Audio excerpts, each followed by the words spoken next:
Bentuk dari membran reverse osmosis berupa lembaran-lembaran, di mana untuk dapat menangkal atau menghilangkan bakteri, virus, dan nutrien lainnya, membran reverse osmosis terdiri dari 3 layer, yaitu polyamid, polysulfon, dan polyester base. Jadi kalau sudah digulung atau digabung, maka membran mau jenis RO atau yang lainnya seperti ini. Cuma ini saya ambil dari salah satu brand membran reverse osmosis, yaitu film touch membran. Tetapi kalau sudah dibelah atau dibuka, gulungannya akan ada seperti ini, ada selongsong, di sini ada feed bisa masuk dari selongsong di sini. Habis itu dari selongsong ini akan dipisahkan yang akan menjadi permeat dan akan menjadi konsentrat. Jadi bentuk dari membran reverse osmosis itu terdiri dari lembaran yang digabungkan. Saat kita pemasangan atau menggunakan membran reverse osmosis, dia harus dimasukkan ke dalam rumahnya. Rumah membran RO dinamakan dengan pressure vessel atau bisa disingkat dengan PV. Jadi bentuknya seperti pipa. Dari sini ini kita coba gambarkan. Jadi ini yang di luar adalah pressure vessel.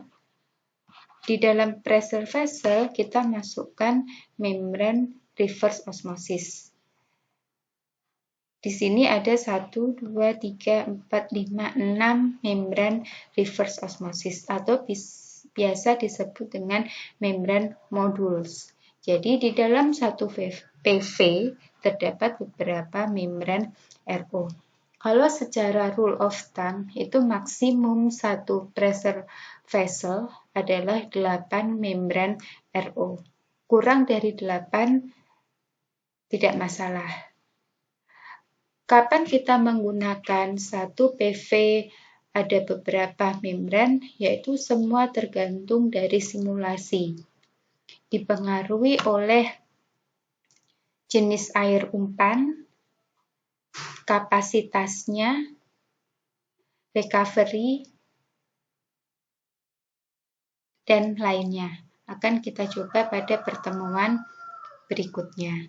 Jadi semua tergantung oleh hasil simulasi. Jadi ini kalau dipasang di industri, kalau kita lihat dari gambar, ini ada 1, 2, 3, 4, 5, 6, 7, 8, 9, 9 kali 2, 18 PV. 18 pressure vessel. Misalkan dalam satu PV ini ada 5 membran, maka dalam satu bagian yang depan ini ada 18 kali 5, yaitu 90 membran yang terpasang. Jadi di sini ada 90 membran yang terpasang. Ini minimum karena kita lihat hanya dari depannya saja, belum belakangnya ada beberapa. Yang kuning ini merupakan energy recovery device. Jadi pompa yang dapat mengcover energi. Nanti bisa dipelajari dari beberapa jurnal. Selanjutnya di sini high pressure pump. Karena membran RO ini kebanyakan untuk mengolah air laut misalkan, dia pasti akan menggunakan tekanan yang tinggi. Tidak hanya air laut, air sungai, air danau juga menggunakan tekanan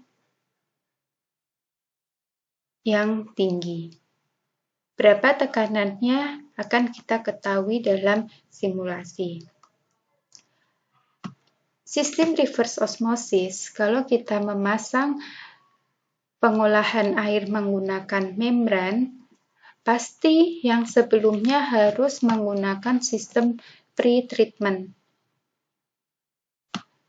Karena ini RO, ini contoh pre-treatment untuk RO. Kalau misalkan kita ingin menggunakan membran ultrafiltrasi, tetap ada pre-treatment. Pre-treatment yang digunakan ini juga tergantung dari spek air yang digunakan, spek air bahan baku. Jadi RO system itu ada pre-treatment, RO package, dan ada post-treatment. Post-treatment ini juga tergantung air hasil dari pengolahan akan digunakan untuk apa. Air hasil pengolahan untuk air minum dan untuk air domestik akan berbeda sistem post-treatment-nya. Jadi pre-treatment diperlukan sebelum RO package atau untuk membran yang lainnya. Karakteristik air baku akan menentukan jenis pre-treatment. Kalau di dalam gambar ini pre-treatment-nya menggunakan yang pertama adalah chemical feed. Jadi ada koagulan flokulan. Setelah terjadinya koagulasi dan flokulasi, maka ada yang menggunakan multimedia filtration. Maksudnya menggunakan filter atau jenis alat pemisah. Ini juga tergantung. Atau menggunakan high efficiency filtration. Misalkan langsung menggunakan membran juga bisa. Habis itu ada green sand filtration. Jadi menggunakan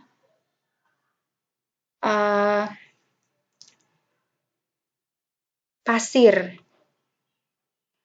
Ada sodium softener, ada carbon filter. Bahkan setelah carbon filter juga ditambahkan antiskalan agar di sini tidak terjadi fouling dan scaling. Jadi ini semua tergantung kebutuhan. Kita gambarkan kalau membrannya ada di dalam PV. Jadi dari pre-treatment harus kita pompakan menggunakan high pressure pump masuk di dalam beberapa PV. Kalau seperti ini berarti sistemnya adalah paralel. Kapan kita menggunakan satu PV yang terdiri dari 5, kapan kita menggunakan 2 PV, dan seterusnya. Ini semua hasil dari simulasi. Jadi kita tidak bisa langsung mengkira-kira, oh ingin mengolah air sungai. Saya ingin menggunakan 20 membran yang saya pasang secara paralel menggunakan 4. Atau menggunakan 20 membran, saya pasang secara paralel menggunakan 5 PV. Berarti dalam satu PV ada 4 membran. Kita tidak bisa meraba-raba seperti itu. Kita harus menggunakan simulasi.